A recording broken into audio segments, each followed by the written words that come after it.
Magandang araw mga kaibigan.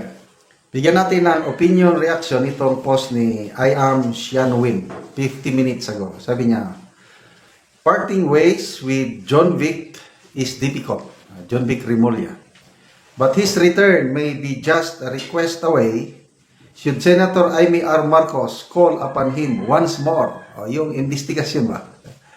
Imagine, nananahimik kang governor ng Cavite para lang mag-resign after less than 8 months from October 2024 to May 2024. Okay, isiner ni I am Xianwin yung post ng Inquirer.net. Sabi dito, Interior Secretary John Vic Remulla confirms that he will be submitting his courtesy resignation later today. This followed a call from President Ferdinand Marcos Jr. for the courtesy resignations of all cabinet members in a bid to recalibrate the administration following the midterm elections. I will submit mine later. Ito na yung promise. I don't know. So, ngayon o mamaya, alas 12, basta, magre-resign siya. I will submit mine later. I serve at the pleasure of the President, Remulla says in a message to Inquirer.net. Remulla took the helm of the Interior Department last October. Okay? So, 8 months lang. Matatandaan na natin, Senator John Vic Remulla, yun ang nag-bulgar ba ng group effort.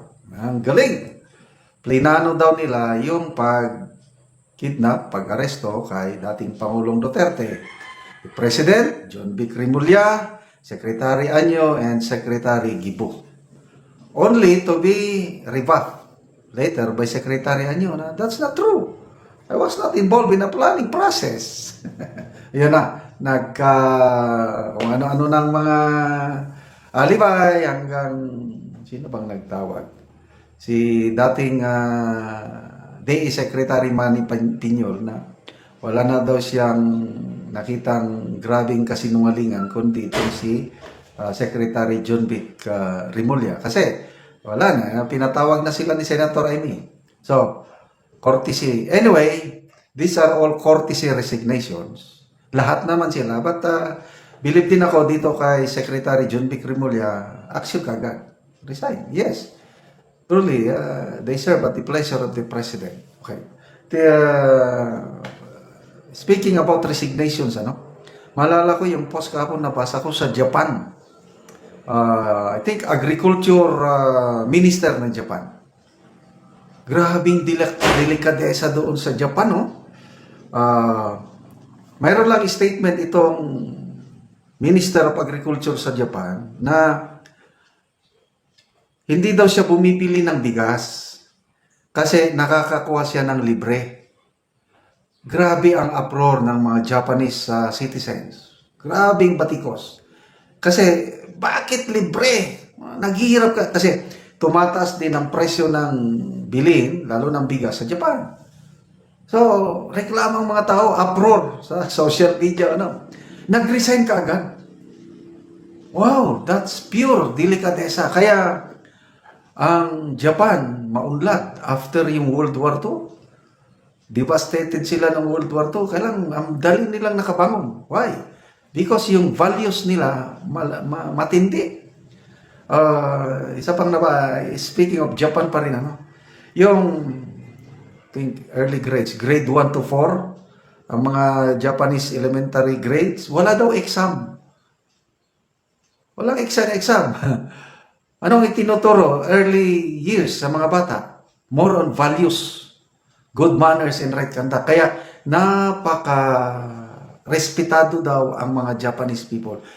Sa yung mga kamag-anak ko, anak ko, na nakapasyal na sa Japan, yun daw ang gustong-gusto nila. Napaka-respectful daw ang mga Japanese. So, may yung value system nila grabe.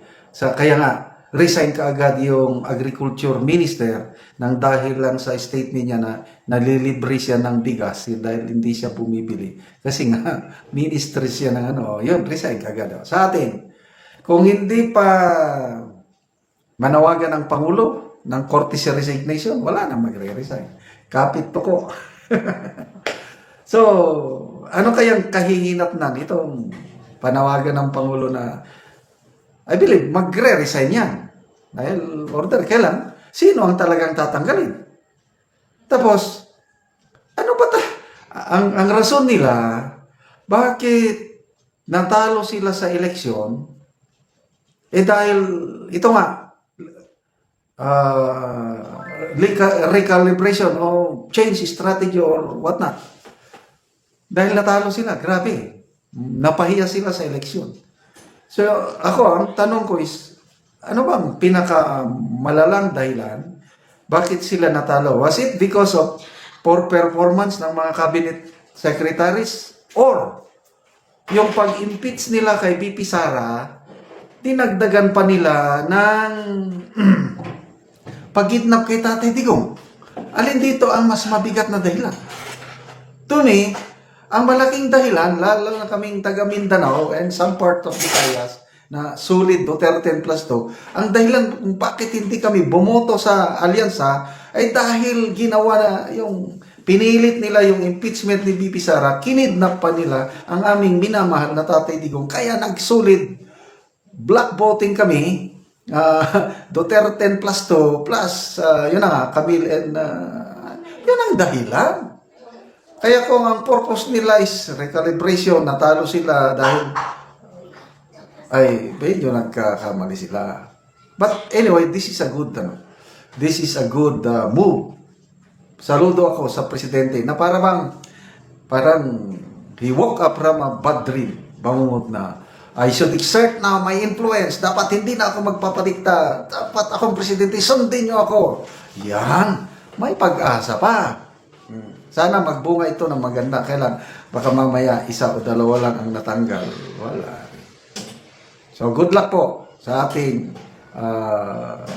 gobyerno ngayon. Itong nagpapasa ni President Bongbong Marcos ng courtesy resignation ang lahat ng kanyang cabinet secretaries May 2022. Ngayon May 22. Sino-sino sa kanila ang check na kapag pabatid na ng kanilang pagbibitiw? Sino-sino rin ang hinihintay pa ang paayag ng pagtugon sa panawagan ng Pangulo? As narito ang listahan as of 10:45 AM. Ano bang oras na ngayon? Ano pa?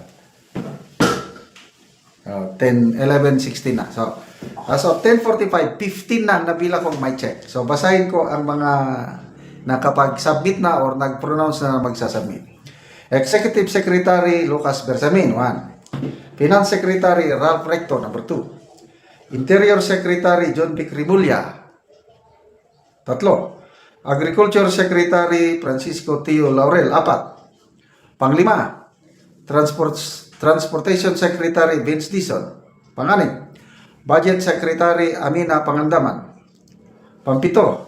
Tourism Secretary Cristina Frasco, 8. Social Welfare Secretary Rex Gatchalian, 9. DICT Secretary Henry Ruel Aguda, number 10. Migrant Workers Secretary Hans Leo Katdak, number 11. Economy Planning Development Secretary Arsenio Balikasan, number 12. Solicitor General Minardo Guevara, number 13. Presidential Communications Interim Secretary J.B. Ruiz, number 14. MMD Chairman Don Artes, number 15. TESDA Director General Kiko Binetes. Okay. So ito yung words ng Pangulo. Those who have delivered and continue to deliver will be recognized. But we cannot afford to be complacent. The time for comfort zones is over. Ani Pangulong Marcos Jr. sa isang payag ngayong umaga para ayusin ang gobyerno sa naayon sa inaasahan ng mamamayan. Okay. So, himay-himayin natin sino-sino sa mga nag-resign na ang posibleng hindi na irerepa or pwedeng tanggapin. Kasi once nga tinanggap ang iyong courtesy resignation, wala na. Isa, Solicitor General Minardo Guevara. Kasi, yun o, yung hindi niya tinanggap yung rule niya na depensahan ang mga sinampahan sa Supreme Court. Tungkol sa pagkidnap kay PRRD. Pangalawa, siya ang nag-appeal doon sa acquittal ni Attorney Laila de Lima. Ako, opinion ko lang ito ha. I might be wrong. Again, opinion lang ito. Yan. Solicitor Ibarra. Ito, si JB Ruiz, alanganin dito dahil may baggage eh. Diba? May issue. Again sa kanya, kaupo pa lang yan, may issue. So, dalawa. Economy planning, NEDA, okay yan. Ito, migrant workers cutback dahil sa nangyari sa OWA, yung 1.4 billion peso land acquisition deal, baka maapektuhan din ito. So, tatlo na.